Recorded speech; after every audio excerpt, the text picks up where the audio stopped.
Olá, minha Paraíba, muito boa tarde. Quarta-feira, dia 31 de maio de 2023. Estamos fechando o mês aqui na programação da sua TV Arapuã. Rede Verdade no ar, ao vivo. Eu sou Luiz Torres e você está no local certo para pegar as informações aqui da Paraíba como um todo. Vamos começar logo com Brasília, Napoleão de Castro. Quem está com saudade de Napoleão de Castro vai vê-lo agora. Napoleão, muito boa tarde. Um abraço, cumprimentar a você e ao telespectador da rede, dizer exatamente que nesta quarta-feira estamos neste momento com uma movimentação intensa em nível de Congresso Nacional, porque foi convocada agora para o início da tarde a reunião no plenário da Câmara Federal para apreciação de matérias de interesse do governo federal, inclusive as medidas provisórias que vencem às 23 horas e 59 minutos da próxima quinta-feira, dentre elas aquela que estabelece toda a regra de montagem do novo governo a partir do início da posse do presidente Luiz Inácio Lula da Silva. Para isso, o próprio presidente Lula convocou hoje pela manhã no Palácio do Alvorada um encontro com líderes partidários e com aqueles líderes do governo aqui no Congresso Nacional. Zé Guimarães pela Câmara Federal, o senador Randolfo pelo Senado da República, o ministro que cuida da articulação política no Palácio do Planalto, Rui Costa, e também Alexandre Padilha, que estão nessa coordenação. O próprio presidente Luiz Inácio Lula da Silva está chamando o feito à ordem em relação principalmente a dois partidos, o PSD e União Brasil. União Brasil, inclusive, com ministérios na esplanada dos ministérios, mas os seus 59 parlamentares não têm votado em peso com o governo aqui no Congresso Nacional. Vai ter uma espécie de chamada de ordem hoje em relação a essa situação, podendo, inclusive, se não tivermos um efeito positivo nessas votações, caminharmos para uma retirada do partido desses ministérios aqui na esplanada em Brasília. E nesta quarta-feira está dando sequência ao trabalho de organização da bancada nordestina. Tivemos o primeiro encontro na última quarta-feira e hoje mais um desenrolar de temas que vão ser colocados à disposição dos parlamentares do novo estado. Eu conversei com o deputado do nosso estado, Cabo Gilberto, do PL, e ele falou da importância dessa unidade dos 9 estados através da bancada nordestina. O Nordeste precisa de muita atenção. Sem dúvida nenhuma, o Nordeste é a solução para o nosso país. Lembrar que todas as regiões desenvolvidas do nosso país foram através da força do nordestino. E eu fico muito feliz por isso. Então é importante o trabalho desses parlamentares para fortalecer mais ainda essa região, principalmente o meu estado, a Paraíba. Deputado Cabo Gilberto, em entrevista à nossa equipe. De Brasília, Napoleão de Castro. Tá aí, Napoleão, muito obrigado, como sempre, sempre antenado aí com as informações da capital federal. Olha só, a Paraíba tem 34 hospitais geridos pelo estado, mais 4 UPAs, são 38 unidades hospitalares sob a responsabilidade do estado, sob a responsabilidade da Fundação PB Saúde. E o presidente dessa fundação, Dr. Luiz Gustavo, é o nosso convidado desta quarta-feira.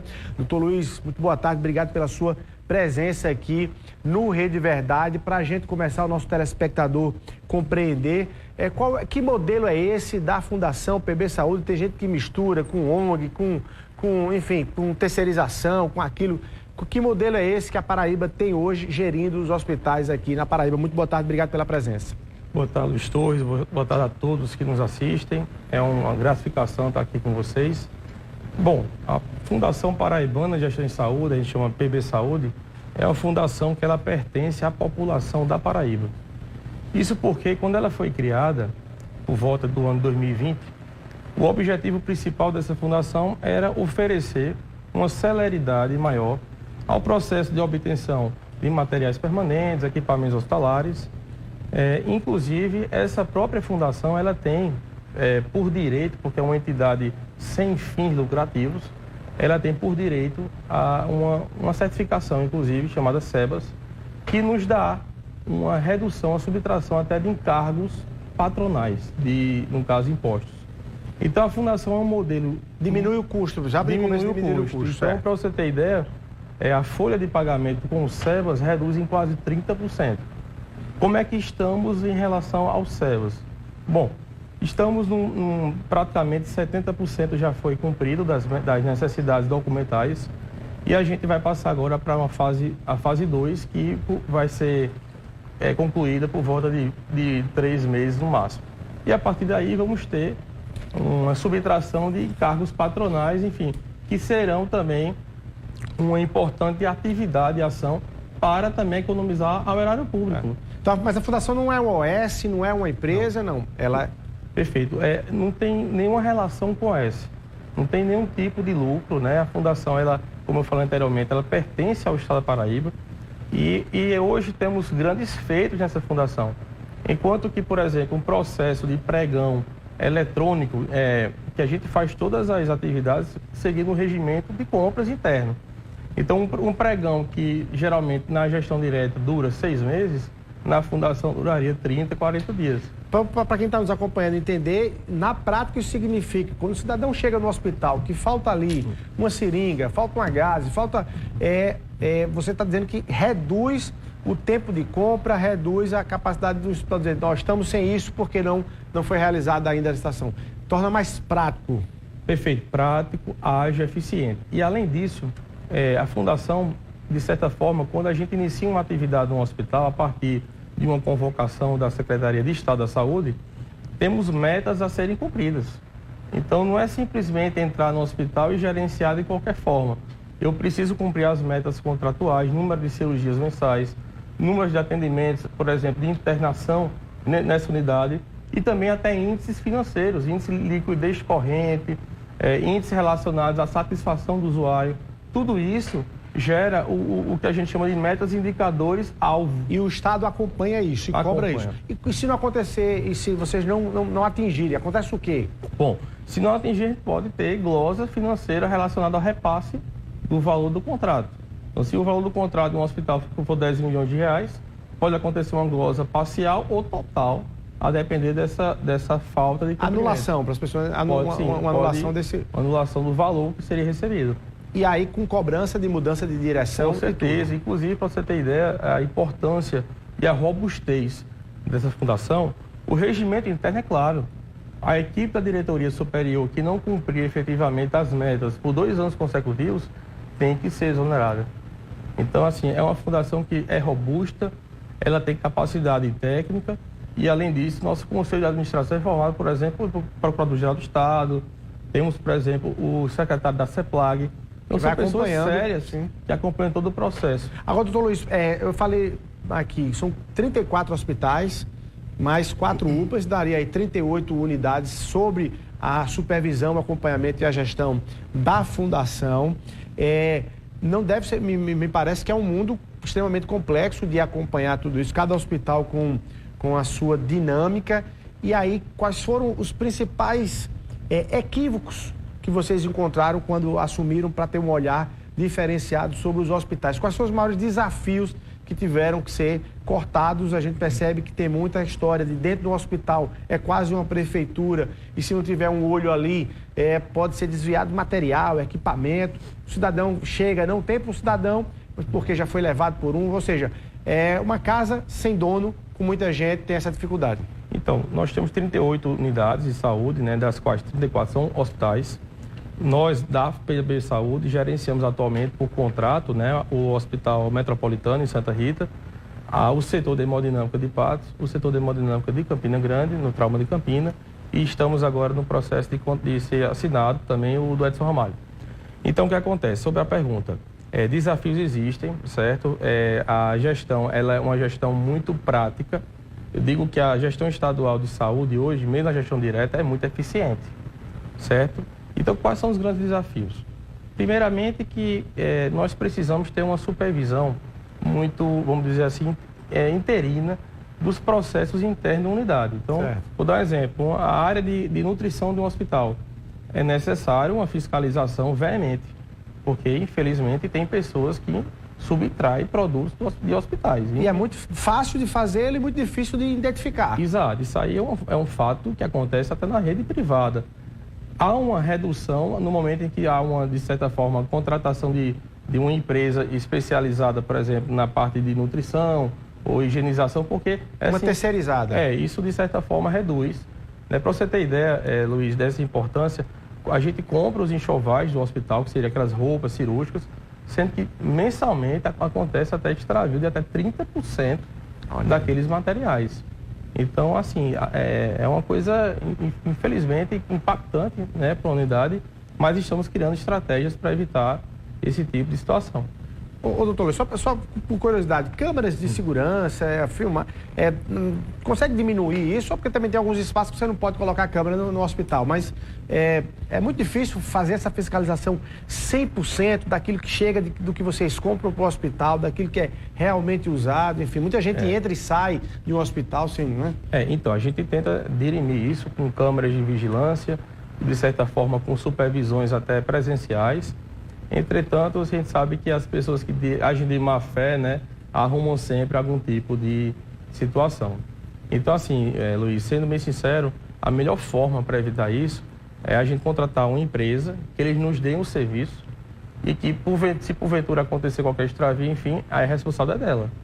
Então, nessa circunstância, nós garantiríamos, por exemplo, evitaríamos uma perda aí, por exemplo, de 20%, 30% de enxoval de roupas que os funcionários levam às vezes para casa, né? Temos fotos, inclusive, de funcionários usando, para você ter ideia, campos cirúrgicos em mesa de casa. Olha que pena, né? E às vezes a gente fica aqui acompanhando o sofrimento da saúde pública no país, assim, chega o dinheiro, chega o equipamento, né? Chega o material, os insumos, mas também tem essa coisa do próprio desvio interno, né? E até para as pessoas que vão lá no hospital sabendo que é um campus bom para poder utilizar, se explorar essa pouca vigilância nesse sentido. Agora, a fundação já está nos 34 hospitais da Paraíba? Não, ela vai avançando. A tese é que ela pegue 100% dos hospitais na Paraíba? Essa pergunta é interessante. A gente tem que entender o seguinte, a fundação, quando foi criada, ela teve esse objetivo de acelerar, dar agilidade ao processo de obtenção de insumos, materiais descartáveis. Hoje a gente tem no estado da Paraíba, como qualquer outro estado do Nordeste, uma escassez de médicos especialistas no interior do estado. Então, vou dar um exemplo, anestesiologista, médico especialista em neonatologia. Então, o que acontece? A Fundação PB Saúde, nessa nova programação, junto com a Secretaria, também vai votar a sua capacidade operacional para a contratação de médicos para que esses médicos sejam deslocados para o interior do estado. A gente pode, como PB Saúde, ser contratado para realizar uma atividade especializada no hospital. Não necessariamente ser ele por 100%. Eu posso ser o gestor apenas da escala médica de insumos. Mas nesse momento agora, eu acho que é muito importante a gente seguir a recomendação do próprio governador João Azevedo, né, a partir da criação, por exemplo, do programa Coração Paraibano. Hoje a gente tem, Luiz, médicos hemodinamicistas que moram em Patos. Esses médicos foram morar nessa cidade porque criamos o serviço de hemodinâmica 24 horas. Então a ideia é essa, levar o médico para o interior do estado para evitar que, por exemplo, pessoas que moram em cidades distantes, em cidades polos, elas possam ter seus filhos em maternidades locais, regionais. Esse acesso. Exato. Agora, a gente está falando de questão de insumos, de materiais, mas a questão do profissional de saúde, do RH, é muito importante também. E a gente também percebe que sempre houve uma dificuldade em também gerir pessoas. Não queremos generalizar, longe disso, mas há de fato casos, e a gente sempre acompanha aqui no rádio, na televisão, pessoal, foi para o hospital, o médico não estava, o especialista não estava, o médico não chegou, era para ter chegado desde ontem, não veio. Vocês estão acompanhando com rigor a questão do trabalho do médico, assim, nesse sentido? Com certeza. Inclusive, nós temos alguns profissionais que são CLT. Então, nesse regime, eles são avaliados por ponto biométrico, né? Então, existe sim uma aferição da atividade de trabalho, né? E a gente também, de certa forma, está num planejamento já em curto prazo a admissão de médicos por pessoa jurídica. Porque, Luiz, é o seguinte, fizemos concurso público, processos seletivos, por exemplo, para a especialidade de neurocirurgia. Certo. Número de inscritos, 0. Não teve inscritos. Não teve inscritos. Então, qual é a estratégia? Como ato discricionário, temos que realizar a contratação de serviços de neurocirurgia. Por que eu defendo um pouco essa tese? Imagina o seguinte, temos pessoas que têm lesões no cérebro, tumor, aneurisma. Temos finitude, Luiz, disso. Então, nós temos hoje, para aí, vou dar um exemplo hipotético, 200 pessoas que têm que operar o cérebro ou a medula, a coluna vertebral. Quando operarmos as 200 pessoas, teoricamente, se esses profissionais fossem CLT, eles vão fazer o quê? Qual a atividade? Então, existe finitude de procedimentos eletivos. Então, por isso que eu sou defensor da tese que temos que contratar serviço profissional, certo? E inclusive, a tabela que eles utilizam desses procedimentos, que a gente já está em construção, são tabelas que são, por exemplo, utilizadas em estado do Ceará, estado de Pernambuco, Rio Grande do Norte. A tabela SUS está defasada em 27 anos. Então, para você ter ideia, uma cirurgia neurológica de retirar um tumor é pago R$600 bruto para dividir para 2 médicos e um anestesiologista. Cirurgia, Luiz, que às vezes dura 18 horas. Imagine, quem que vai operar com essa tabela? Impossível. Então, para evitar... Não é atrativo. Desgaste, a gente vai utilizar tabelas que foram, no caso, utilizadas em outros estados, porém com valores cerca de 2 ou 3 vezes inferior ao particular. Certo? Doutor Luiz, tem um debate de agora, que é bem contemporâneo, que é a história da expectativa do recebimento do piso dos profissionais de enfermagem. Né? Houve ali uma dissonância entre os valores que os estados recebiam, esperavam, e aqui na Paraíba especificamente, em relação ao governo federal. Enfim, em suma, o governo do estado está dizendo que não tem condições de pagar esse piso completo aí, com os valores que vieram do governo federal, e está na expectativa de correção e de mais recursos. Tem alguma previsão, sobretudo os hospitais que estão sob a supervisão da PB Saúde, de paralisação, de greve, se esse salário não for pago em maio, não for pago em junho? Como é que vocês estão tratando isso aí? A PB Saúde, como de certa forma ele é um hospital cujos funcionários da enfermagem, né, são seletistas, a gente já paga o piso da enfermagem. Vocês já garantem isso, estão fora desse debate. Isso, nós já pagamos esse piso, seguindo inclusive uma medida, acho que foi uma medida provisória, não lembro, do próprio chefe do Poder Executivo Estadual, e os funcionários da Fundação PB Saúde hoje recebem todo o piso nacional, certo?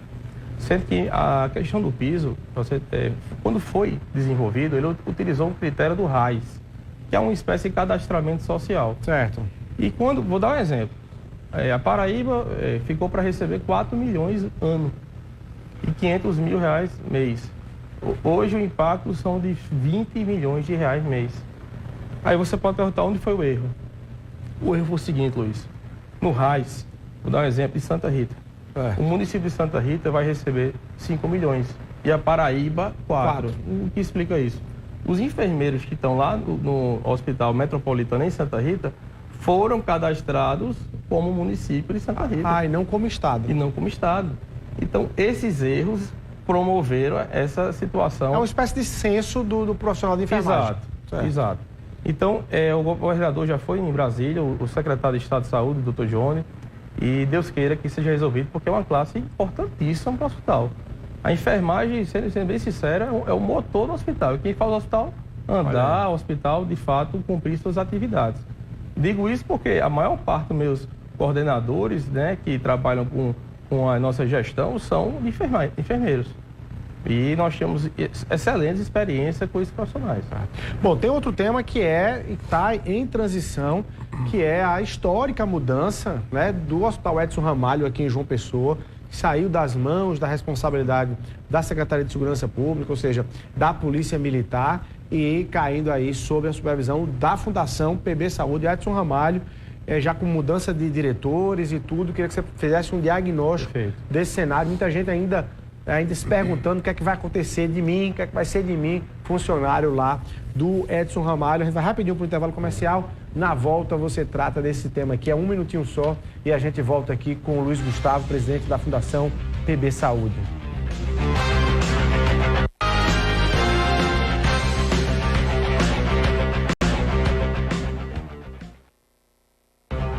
Ok, estamos de volta ao vivo, conversando hoje com o Luiz Gustavo, ele que é médico, presidente da Fundação PB Saúde, que está gerindo ali, fazendo a gestão de alguns hospitais aqui no estado da Paraíba. Um deles, o Hospital Edson Ramalho, que deixa, ao longo de toda a sua história, deixa aí da coordenação da Polícia Militar e vai para as mãos da Fundação.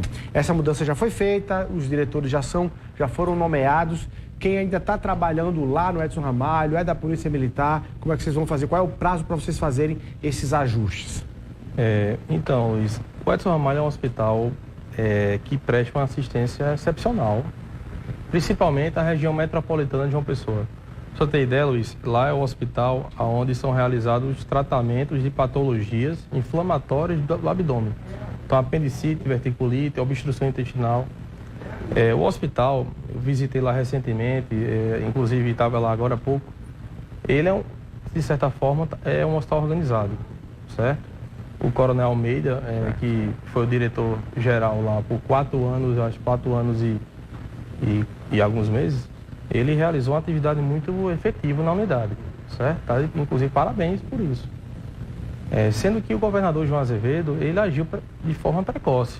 Por quê? Existe um ataque que foi desenvolvida junto ao Ministério Público do Estado e os policiais militares do Departamento da Polícia Militar, e ficou decidido o seguinte, nessa ataque. Quem não for da área de saúde originalmente no seu concurso militar, deveria retornar à sua função de origem. Certo. Para a polícia. Para a polícia. Nesse contexto, nós temos cerca de 240 prestadores lá que têm essa atividade no Edson. Então, imagina, do dia para a noite, esses profissionais serem deslocados conforme a orientação da própria TAC do Ministério Público. Para evitar essa possibilidade de colapso, houve, então, essa situação da instalação da PB Saúde nessa unidade. Então, o que acontece? O que a PB Saúde vai fazer diferente? O hospital está bom? Tá. Mas tem como melhorar? Tem como melhorar e muito. Então, vamos fazer uma grande reforma estrutural lá, certo? Essa reforma estrutural, Luiz, não é para daqui a 2 anos, não, né? 4 anos, não. É daqui a 20 dias. Ela integra em série o quê? Vamos mudar o piso da unidade, vamos abrir 10 leitos de UTI só para pós-operatório de cirurgia, que não existe. Vamos fazer o seguinte, Luiz, refrigeração nos setores de enfermaria. Climatizar os pacientes lá é calor, enfim, tem insetos. Então, vamos refrigerar. As cirurgias vão aumentar em 300%, certo? 300% mensal. Vamos abrir lá, Luiz, um serviço de emergência em otorrinolaringologia que hoje não existe no Estado. É o primeiro serviço público em otorrinolaringologia. Vamos melhorar, otimizar, aperfeiçoar a urologia. Vamos fazer tratamento de lesão, no caso, ureteral, enfim, cálculo. E o hospital, ele vai realmente, hoje, vai ter a cara da PB Saúde, que é justamente a agilidade, efetividade, né? E também o melhor, vamos dizer assim, a melhor performance com aquele orçamento que não é prestado, né? Tem um compromisso do governador João Azevedo, foi reafirmado até pelo secretário de Saúde, Johnny Bezerra, e o que é de todo mundo que trabalha lá no Edson Ramalho será remanejado, ninguém será demitido ou exonerado dessa forma lá. Então, eu quero lhe perguntar, quando é que vocês vão fazer essa transição? Já estão concluindo essa transição de quem trabalha lá ser transferido e se tem de fato previsão, você já tem de forma mais concreta dizer o seguinte, vamos ter que fazer novas seleções porque algumas especialidades precisarão de contratação. Bom, vamos primeiro, nós temos um prazo de 60 a 90 dias para fazer todos esses ajustes. Certo. Quem já trabalha no Edson, provavelmente, né, primeiro que realmente não vai ser demitido, isso aí tá reafirmado. É palavra, né? Tá reafirmado. Esses profissionais vão para outras unidades. Por exemplo, o trauma tem escassez ainda hoje de enfermeiro e técnico.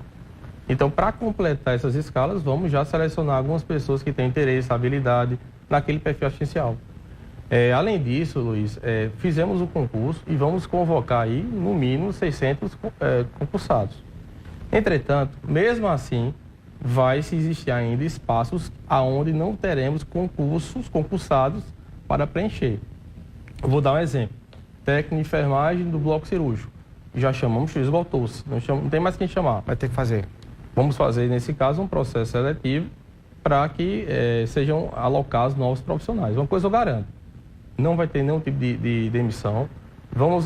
Uma coisa que eu pedi para o departamento pessoal, chamar funcionário por funcionário, ver onde é que essa pessoa mora, pra, obviamente, ver uma unidade hospitalar que essa pessoa tenha mais proximidade da sua residência, ver o perfil dessa pessoa, se é mais urgência, emergência, seletivo.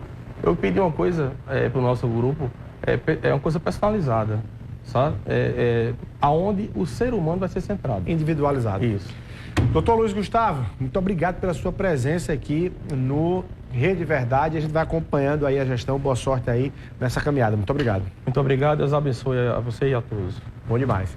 Bom, a gente vai ficando por aqui. É você o nosso abraço. Muito obrigado pelo carinho da sua audiência. Até amanhã, se Deus quiser.